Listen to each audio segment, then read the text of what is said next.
Good morning, students. So, in last class, we have talked about the verbal communication. What is verbal communication? What are the advantage, disadvantage of the verbal communication and public speaking? So, today we start further, which is second method of communication, which we call non-verbal communication. So, in non-verbal communication, as the name suggests, involves communicating without using words, written or oral. It involves all the non-linguistic things, which is without using language's transmission of the message. Non-verbal communication should be used to add on to our verbal communication. This includes facial expression, gestures, eye contact, pointing with the finger, and pitch and tone of the voice, among other things. So now let's start about what the method of the non-verbal communications are. So these are the different methods which explain us the communication starts in non-verbal. How can we start and how can we see something if someone is actually using non-verbal communication? First is your facial expression. So in this, one tend to notice the expression of the speaker face before listening to him speak. So we cannot undermine this important method of non-verbal communication. While there are various languages spoken across the globe, but a sad face and a happy face are universally similar and easy to understand. See, if you are sad, so your face expression tell me about that you are sad on something, right? So you don't have to express me, you don't have to tell me about that you are sad. I will notice that from your facial expression. That is what facial expression is, that you don't need to tell or you don't need to say something with a from your face I can recognize your expression and understood that are you happy or sad. Next is gestures. Visible bodily actions communicate particularly message either in place or in additional to speech. These actions are called gestures and include waving, pointing finger and movement of any part of the body. For example, looking at your watch is a sure sign of boredom and a sign or a signal that you want the conversation to end. So this is how it's work. Next is body language and postures. What do you mean? Here, they throw light on a person's feeling and attitude. That's what body language and postures show us. So, next is paralinguistic. Here, it's referred to the verbal communication that does not involve language but other factors such as tone and a pitch. So here, the same sentence can be interpreted differently depending on the tone of the voice in which it is said. For example, let's take an example. If somebody is sorry, then he or she should say in that manner that the person can actually understand that he is actually sorry about, right? If we say in an argument way or in a rude manner sorry, that it will not justify that you are actually sorry about the thing. So next is eye gaze. Eye gaze, the eyes speak volumes. If the person sees something like they like, the rate of blinking is bounded to increase as a pupil dilate. Maintaining eye contact while you speak is taken for honesty. See, this is also one of the factor. Next is proxemics. This deal with the study of the space, though appropriate to be maintained while communicating with the another person.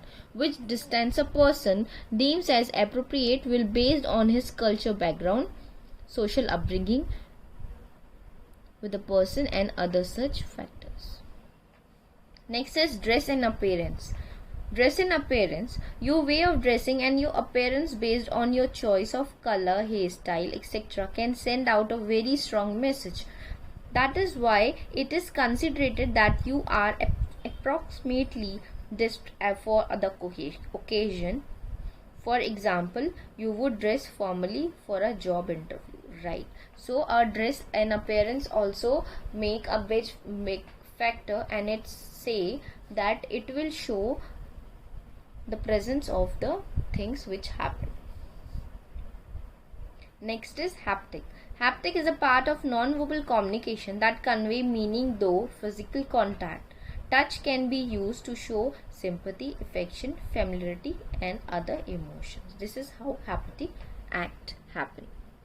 So next we talk about the advantages. So first advantage is enhance verbal communication. Non-verbal communication greatly complements verbal communication. Second, effective substitute for verbal communication. In this case of hindrance such as noise, non-verbal communication can be used. For example, in a noisy situation, placing the forefinger on the lips is requested to be quietened down. Yes, if there is so much noise in a class, what we say? We say na, keep quiet, place your finger on your lips. So that is what it happened. So that's what, without saying a word, if I show the action, that every student should know that you have to be quiet. Effective method of communicating for different able people. Yes, if people is not actually the person is disabled, so what will do? The hearing impairment will able to communicate using non-verbal. If somebody is not able to hear, he or she have a hearing problem, that with the help of sign languages, that will help us, or it will be a great impact for the non-verbal communication for that hearing person. Next is quick communication. Non-verbal communication require no time for transmission and immediately reach the recipients. For example, if you are sending a message, so the moment I click on that send button, it will send to the receiver, and it will not waste a single second. So now we have discussed the advantage. Now we talk about the disadvantage. So what are the disadvantage? Lack clarity. While verbal communication has a definite meaning which can be asserted by checking a dictionary, non-verbal communication leaves lot to the recipient's understanding, which can lead to disorder of the fact.